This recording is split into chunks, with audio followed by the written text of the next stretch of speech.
नमस्कार, स्वदेश न्यूज देख रहे हैं आप। मैं हूं आपके साथ राखी और बात करेंगे न्याय यात्रा पर सवाल, बयानों से बवाल। राहुल गांधी की निकाली गई न्याय यात्रा की तर्ज पर पीसीसी चीफ दीपक बैज न्याय यात्रा निकाल रहे हैं।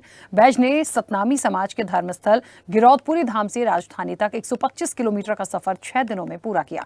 इस यात्रा में पूर्व मुख्यमंत्री भूपेश बघेल, नेता प्रतिपक्ष चरणदास महंत सहित प्रदेश कांग्रेस के सभी बड़े नेता शामिल हुए। गांधी जयंती को यात्रा के समापन पर राजधानी में बड़ी सभा हुई, जिसमें प्रदेश कांग्रेस प्रभारी सचिन पायलट सहित तीनों प्रभारी सचिव भी शामिल थे। 6 दिनों की इस यात्रा के बहाने दीपक बैज ने अपना शक्ति प्रदर्शन किया और केंद्रीय नेतृत्व को अपना सामर्थ्य दिखाने की कोशिश की। यात्रा के बहाने भले ही कांग्रेस ने एकजुटता दिखाने की कोशिश की, पर अंदरूनी कलह छिपी नहीं है। आम सभा में नेता प्रतिपक्ष चरणदास महंत, पीसीसी चीफ और यात्रा के आयोजक दीपक बैज का पूरा नाम भूल गए।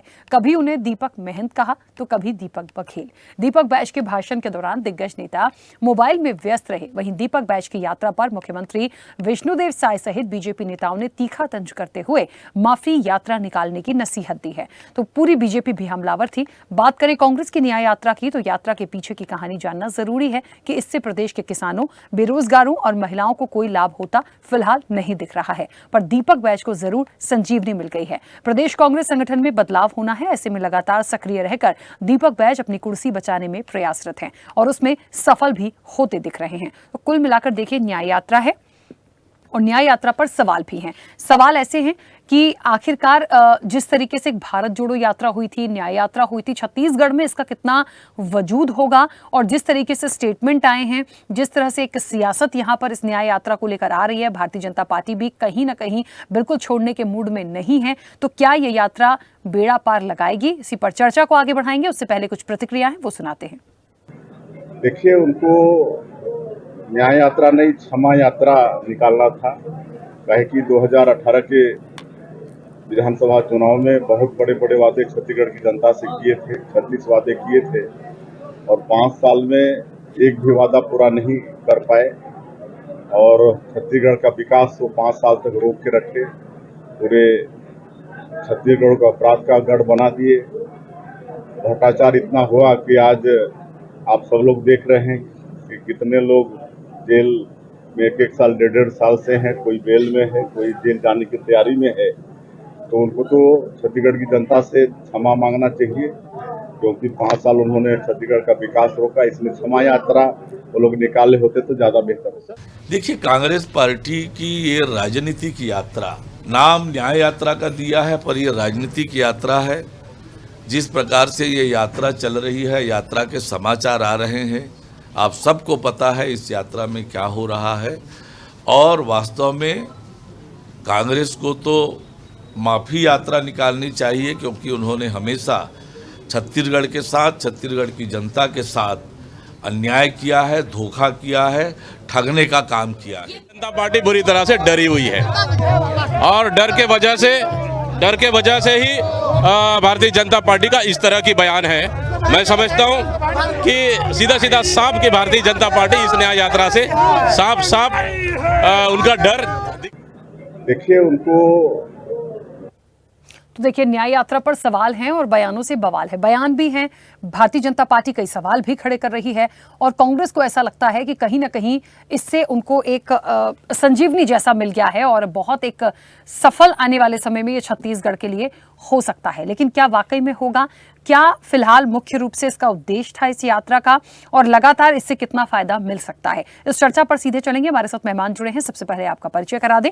भारतीय जनता पार्टी का पक्ष रखने के लिए रवि कुमार हमारे साथ जुड़े हैं। रवि जी, बहुत स्वागत चर्चा में जुड़ने के लिए।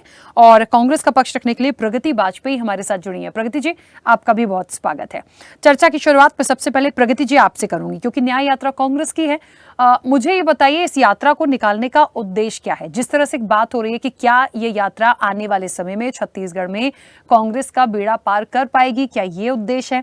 क्योंकि जो कहा जा रहा है कि आप बेरोजगारी के मकसद से कर रहे हैं या कई दूसरे मुद्दों को लेकर आ रहे हैं, तो क्या उसका बहुत इम्पैक्ट आप देखती हैं, उतना विश्वास जनता का मिलेगा? प्रगति जी, आवाज नहीं आ रही आपकी। देखिए राखी जी, मैं खुद 126 किलोमीटर की पूरी यात्रा माननीय अध्यक्ष दीपक बैज जी के साथ सम्मिलित हुई पूरी यात्रा में, और यात्रा को जो जन समर्थन मिला, यात्रा में आकर जो ग्रामीणों ने अपनी समस्याओं से दीपक बैज जी को अवगत कराया, तो निश्चित तौर में तभी ये सिद्ध हो गया था कि ये यात्रा पूरी तरह से सफल हो गई है। इस प्रदेश में पिछले 9 महीने के क्या हाल है, ये लोकतंत्र के चौथे स्तंभ से छिपा नहीं है राखी जी। आप भी जानती हैं कि पुलिस की कस्टडी में, जिस पुलिस को हम सबसे ज्यादा सुरक्षित मानते हैं, उस पुलिस की कस्टडी में किसी निर्दोष को पीट पीट कर मार दिया जाता है, और सरकार यदि कुछ करती है तो बस उसमें क्षमा याचना के नाम पर एसपी और टीआई का तबादला कर दी, बस सरकार की जिम्मेदारी पूरी हो गई। पिछले 9 मई की यदि आप घटना उठाकर देखती हैं तो लोगों की आस्था, सतनामी समाज की आस्था से खिलवाड़ किया भारतीय जनता पार्टी ने, और उनके नाम पर आप देखेंगे तो भारत देश के इतिहास में पहली बार यदि कहीं पे इतने बड़े कांड हुए होंगे कि एसपी और कलेक्टर ऑफिस जला दिए जाए, तो इतनी बड़ी अराजकता इस प्रदेश में क्या पहले कभी थी? आप भी जानती हैं, शांति का प्रदेश कहलाने वाला हमारा छत्तीसगढ़ आज नेशनल क्राइम ब्यूरो के रिकॉर्ड में ऊपर आ रहा है। आप देखेंगे नेशनल क्राइम ब्यूरो की रिपोर्ट उठाकर कि महिलाएं छत्तीसगढ़ में सुरक्षित नहीं है। खुद नेशनल क्राइम ब्यूरो कहता है इस प्रदेश में आए दिन महिलाओं के साथ अत्याचार हो रहे हैं, बलात्कार हो रहे हैं। छोटी बच्ची से लेकर 55-60 साल की महिलाएं, कोई भी सुरक्षित नहीं है। इन सभी चीजों की मांग को लेकर माननीय अध्यक्ष दीपक बैज जी ने न्याय यात्रा का शुभारंभ किया। जब सरकार जागेगी नहीं तो उन्हें जगाने के लिए हम न्याय की मांग करके गिरौदपुरी धाम से रायपुर गांधी मैदान तक 126 किलोमीटर की यात्रा चले। और आप यात्रा का समर्थन, स्वदेश न्यूज भी वहां पे मौजूद था, आपने देखा भीड़, ग्रामीण जन बिना बुलाए वहां पे जो भीड़ लगी हुई थी वो ये दिखा रही थी कि पिछले 9 महीने की भारतीय जनता पार्टी की सरकार से छत्तीसगढ़ प्रदेश की जनता पूरी तरह से त्रस्त हो चुकी है। राखी जी, ठीक है, चलिए प्रगति जी, लेकिन एक छोटा सा सवाल है, क्योंकि मुख्यमंत्री है विष्णुदेव साय, वो तो स्पष्ट रूप से कह रहे हैं कि आपको न्याय नहीं मांगना चाहिए, आपको क्षमा मांगनी चाहिए, जो आप लोगों ने पहले किया और अभी आप कर रहे हैं। मुझे तो इस छत्तीसगढ़ का ये दुर्भाग्य समझ में आता है जब छत्तीसगढ़ प्रदेश को ऐसे मुख्यमंत्री मिले हैं जो जिम्मेदारी उठाने की जगह अपनी चीजें, तो देखिए वो कह रहे हैं कि हमने जो घोषणा पत्र लाया था 2018 में उसे पूरा नहीं किया। पूरे प्रदेश की जनता जानती है हमने घोषणा पत्र के 90% जो हमने वादे किए थे उनको 3 साल में पूरे कर दिए थे। तो विष्णुदेव साय जी का छत्तीसगढ़ की जनता के अंदर कोई विश्वास बचा है क्या? राखी जी, मैं आपसे पूछना चाहती हूँ, इस प्रदेश में माननीय दीपक बैज जी ने तो बड़े मंच से कहा कि मुख्यमंत्री जी आइए, आंकड़े उठाइए, हम अपराध पर चर्चा करते हैं। हम किस बात की क्षमा याचना मांगे? लोहाड़ी कांड पर जो साहू समाज का एक युवक मरा, उसकी क्षमा हमें मांगनी चाहिए। इस प्रदेश में आए दिन जो अत्याचार हो रहे हैं, बलात्कार हो रहे हैं महिलाओं पर, उनकी हमें क्षमा मांगनी चाहिए। या फिर जो बलौदा बाजार के कांड में एसपी और कलेक्टर ऑफिस जलाए गए थे, हजारों छत्तीसगढ़ की जनता, बलौदा बाजार जिले की जनता के जरूरी कागजात जला दिए गए, तो उस पर हमें माफी मांगनी चाहिए। विष्णुदेव साय जी से हम पूछना चाहते हैं कि बताइए हम किस चीज पे माफी मांगे? हमने किसान को धान का समर्थन मूल्य दिया, उस पे माफी मांगे। हमने गोधन न्याय योजना से गांव के लोगों का गोबर खरीदा, उस पे माफी मांगे। हमने महतारी गांव में जो महिलाएं हैं, उनके लिए हमने मुख्यमंत्री चलित स्वास्थ्य योजना की शुरुआत की थी, उस पर माफी मांगे। या खूबचंद बघेल योजना के तहत हमने 25 लाख रुपए इलाज के लिए दे, हम उस पर माफी मांगे। ठीक है। या फिर हमारी बंधन के नाम पर ये जो जुमला फैला रहे हैं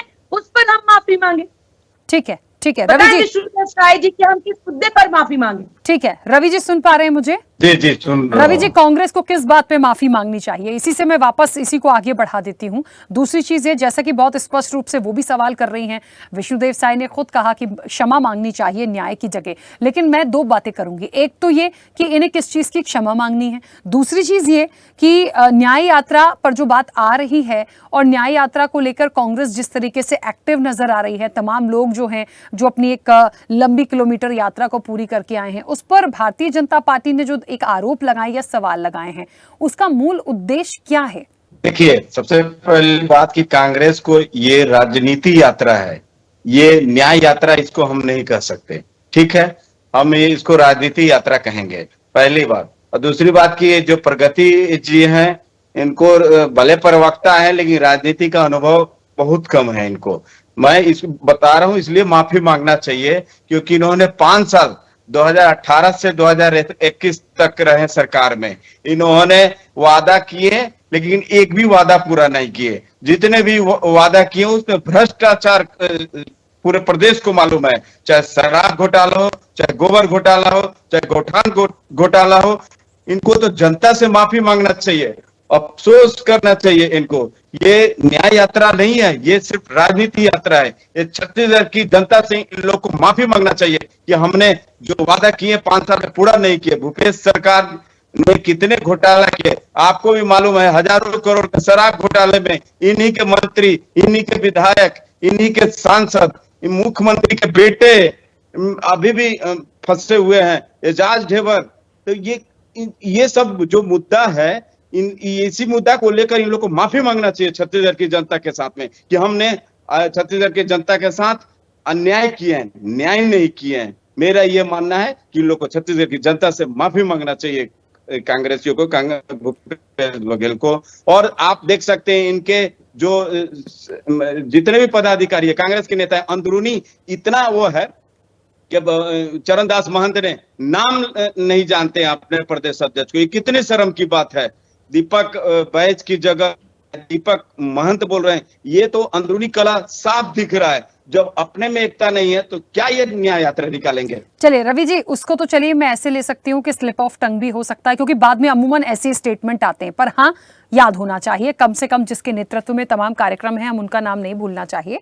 ये एक इसको हम थोड़ा सा अभी इसलिए न्याय यात्रा से अलग रखते हैं इस बात को कि कार्यक्रम के दौरान ये हुआ, हो सकता है बाद में स्टेटमेंट आ जाए कि स्लिप ऑफ टंग था, गलती से हो गया, जानबूझकर तो उन्होंने नहीं ही किया होगा। लेकिन हाँ, ये बात जरूर मुझे लगती है कि भारतीय जनता पार्टी जिस तरीके से अभी कह रही थी कि अपनी कुर्सी बचाने की पूरी कोशिश है दीपक बैज की, तो कुर्सी बचाने की कोशिश उनकी क्यों होगी? मतलब इतना ज्यादा कंसर्न भारतीय जनता पार्टी कैसे है? मतलब आपको लग रहा है कि उनकी कुर्सी को खतरा है?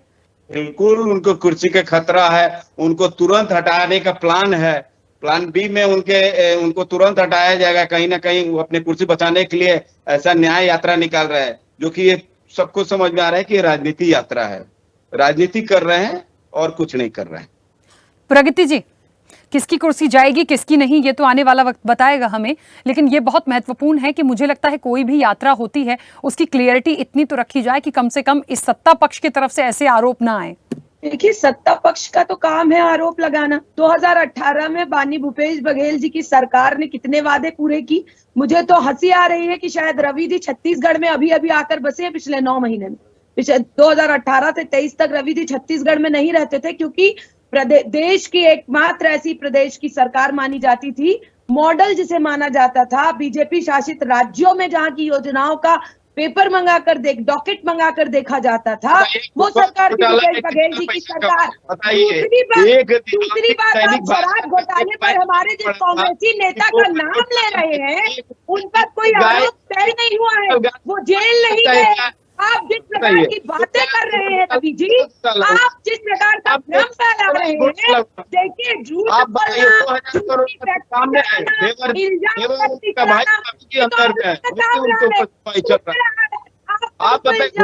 एक एक करके अपनी बात रखिए। रवि जी प्लीज, रवि जी प्लीज, आपके बीच में वो नहीं बोली थी। यदि शराब घोटाले के मास्टरमाइंड थे तो उन पर कार्रवाई क्यों नहीं की गई? उनका नाम ले रहे हैं जिनका आप अभी चैनल के माध्यम से, आप पर तो उन्हें मानहानि का दावा ठोकना चाहिए कि जिस पर जांच नहीं हुई उस कांग्रेसी नेता का नाम आप इस नेशनल चैनल से कैसे ले रहे हैं? दूसरी बात, आप इस घोटाले भारतीय जनता पार्टी के समय पर घोटाले हुए थे जो सिद्ध हुए, कांग्रेस की सरकार का एक भी घोटाला सिद्ध हुआ है तो आप बता दीजिए रवि जी। कितना घोटाला हुआ है? कितना घोटाला बताएं आपको? आबीडी को गोबर घोटाला में करोड़ों रुपए का घोटाला हुआ है, राज्य किसान में घोटाला हुआ है। सब धीरे धीरे आ रहा है। आपको शायद पेपर का अध्ययन नहीं। महंत जी नेता प्रतिपक्ष पर उंगली उठा रहे हैं।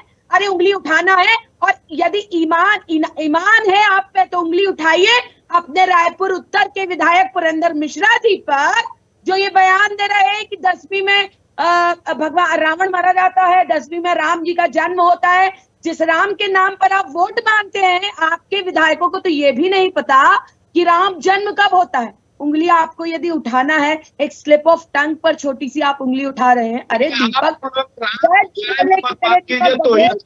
क्योंकि कांग्रेस अभी तक राम को काल्पनिक मानता है, और जब राम चलिए प्रभु श्री राम को बीच में मत लाइए, अभी तो न्याय यात्रा हो रही है। किसको न्याय मिलेगा, किसको नहीं मिलेगा, मिलना चाहिए या नहीं, उसका क्या उद्देश्य है, उसके माध्यम से किसको साधना है, उस पर बात कर लीजिए।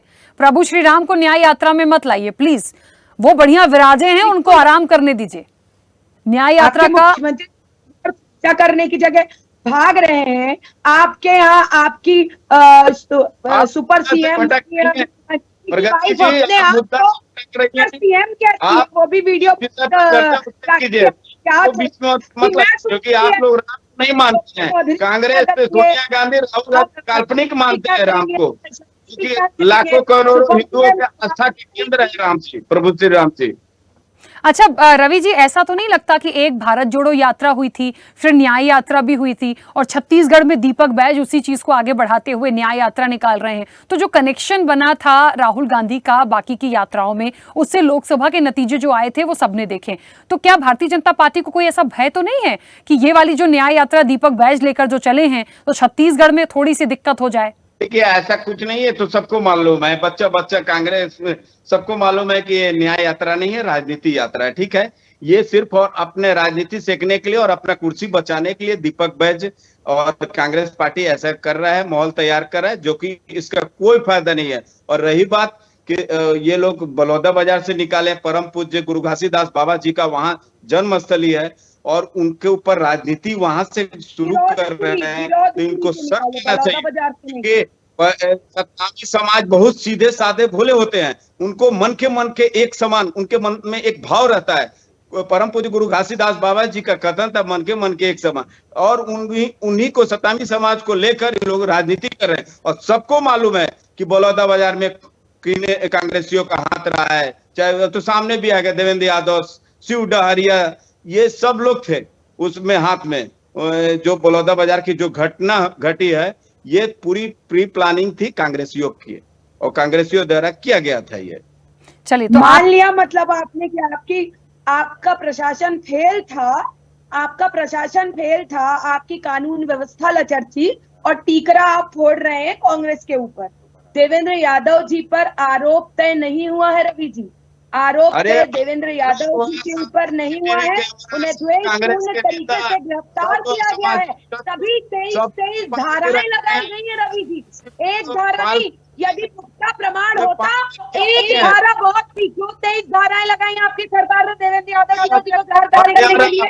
लूट मार सब तो 5 साल में किए, विकास क्या किया? एक भी विकास के बाद आप देख लीजिए, मणिपुर में किसकी सरकार है, उत्तर प्रदेश में किसकी सरकार है, मध्य प्रदेश में किसकी सरकार है, महिलाओं को दबाया जा रहा है, आदिवासी महिलाओं को नगर करके घुमाया जा रहा है, वहाँ की सरकार है मणिपुर में। छत्तीसगढ़ की भी वही स्थिति करने के लिए आप लोग वही छत्तीसगढ़ की स्थिति कर रहे हैं, और झूठ की फैक्ट्री, इल्जाम की फैक्ट्री आपकी बंद हो ही नहीं रही है। देखिए, जनता का निर्णय जो होता है वो महत्वपूर्ण होता है।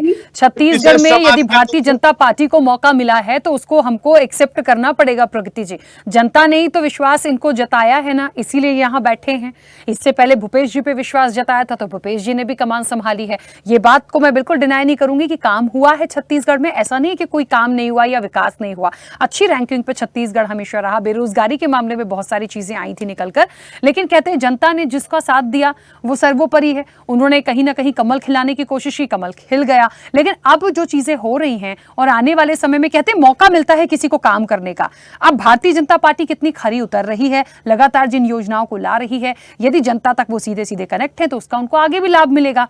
अब कांग्रेस यदि न्याय यात्रा निकालती है, अपनी चीजों को लेकर आती है, जनता के बीच जा रही है, तो ये आपका लुकआउट है। मुझे नहीं लगता उस पर इस तरह से हम कह दें कि वो इसकी यात्रा है, या उसका ये उद्देश्य नहीं है, या वो राजनीति से प्रेरित है, या किसकी कुर्सी जा रही है। अब वो तो देखिए, यदि इस तरह से बात करेंगे तो फिर निकल के कोई चीज आ नहीं पाएगी कि एक्चुअल में यात्रा का उद्देश्य क्या है। प्रगति जी, बिल्कुल सही कहा आपने। देखिए, कहीं ना कहीं हमसे चूक हुई होगी, जो जनता जनार्दन ने भाजपा के पक्ष में निर्णय दिया। आपने भी देखा होगा राखी जी कि 10 से 15 सीटें ऐसी थी जहां 1000 से कम अंतर से, कहीं कहीं तो 150, 200, 60, 70 इस अंतर से हम पीछे रह गए। कहीं ना कहीं हम पीछे रहे, लेकिन 5 साल जब भूपेश बघेल जी की सरकार थी तो हमने निष्ठा के साथ छत्तीसगढ़ियावाद को लाया, छत्तीसगढ़िया संस्कृति को लाया। छत्तीसगढ़ व्यक्ति अपने मन में ये गर्व महसूस करने लगा कि हाँ, हम छत्तीसगढ़िया हैं। इस संस्कृति को यदि कोई जनक माना जाएगा तो माननीय भूपेश बघेल जी माने जाएंगे। धान का समर्थन मूल्य यदि आज भारतीय जनता पार्टी को देना पड़ रहा है तो माननीय भूपेश बघेल जी ने दिया, इसलिए उन्हें बढ़ाकर देना पड़ रहा है। देखिए, काम माननीय भूपेश बघेल जी ने किया, जनता जनार्दन के सामने कहीं हम पीछे रह गए, उसके कारण निर्णय बदला। लेकिन आज यदि इस प्रदेश में विध्वंस फैलेगा, अत्याचार फैलेंगे, घटनाएं होंगी, लूट होगी और न्याय नहीं मिलेगा, यदि बेकसूरों को जेल में रखा जाएगा, बेकसूरों को मारा जाएगा, तो हम उनके लिए न्याय की आवाज उठाने सड़क पर उतरेंगे। और हमने यही कहा, हमारे पीसीसी चीफ ने यही कहा कि न्याय यात्रा को विराम मिला है, न्याय यात्रा रुकी नहीं है, क्योंकि हमें पता है कि 9 महीने में जब छत्तीसगढ़ का ये हाल है तो अभी आगे आने वाले 4.25 साल में छत्तीसगढ़ में क्या विध्वंस होगा, इसे कोई नहीं जानता। छत्तीसगढ़ की जनता, गांव की जनता का जो डर है उसे हमने अपने सामने अपनी आंखों से देखा है और इसलिए हम न्याय यात्रा को विराम दिए हैं। न्याय यात्रा रुकी नहीं है। छत्तीसगढ़ियों पर जब जब आक्रमण होगा तो कांग्रेस पार्टी छत्तीसगढ़ न्याय यात्रा निकालेगी और सरकार को मजबूरन न्याय देना पड़ेगा। ठीक है, रवि जी अपनी बात रखिएगा। आप लोग से अभी आप बोले कि हमसे चूक हुआ है, चूक नहीं हुआ है, ये आप लोग की गलती के कारण सरकार गए। ये आप बोलिए कि हमने घोटाला किए, पीएससी घोटाला किए, युवाओं के साथ अन्याय किए, हमने आम जनता से जो वादा किए उसको पूरा नहीं कर पाए, ये आप मानिए। ये मानिए कि हम जो धान किसानों के साथ अन्याय किए उसका गलती के कारण आप लोग का सरकार गई है। माफी जनता से मांगिए आप लोग। अरे पूरे देश में फेमस सरकार, पूरे देश में अव्वल नंबर की सरकार, भूपेश बघेल जी की सरकार। आपका झूठ बोलना, चलिए रवि जी और प्रगति जी, क्योंकि समय हो गया है, झगड़ा मत करिए। ठीक है, समय हो गया। आप दोनों का बहुत शुक्रिया इस चर्चा में जुड़ने के लिए। एक की यात्रा है, दूसरे ने कई सवाल उठाए हैं, कई सारी बातें यहाँ रखी गई हैं, लेकिन इस यात्रा का मूल मकसद, मूल उद्देश्य जिसे लेकर कांग्रेस ये यात्रा निकाल रही है और उस पर आगे बढ़ी है, वो कितनी सफल होती है, क्या नैया आगे पार लग पाएगी, ये तो देखिए सब जनता जनार्दन के हाथ में है। आने वाला सिनेरियो सब कुछ साफ कर देगा। लेकिन एक चीज और बड़ी महत्वपूर्ण है कि लगातार भारतीय जनता पार्टी या साइज सरकार जिन योजनाओं को ला रही है, जिस तरह से काम कर रही है, हर दिन बहुत सारी योजनाओं का जिक्र हम और आप करते हैं, सुनते हैं, उसको लेके भी वो जनता के हित की योजनाएं हैं। तो जाहिर तौर पर क्या उसकी काट कांग्रेस इस यात्रा के माध्यम से कर पाएगी, ये भी देखने वाली बात होगी। फिलहाल चर्चा में इतना ही। बने रहिए स्वदेश न्यूज के साथ। सबसे पहले देश।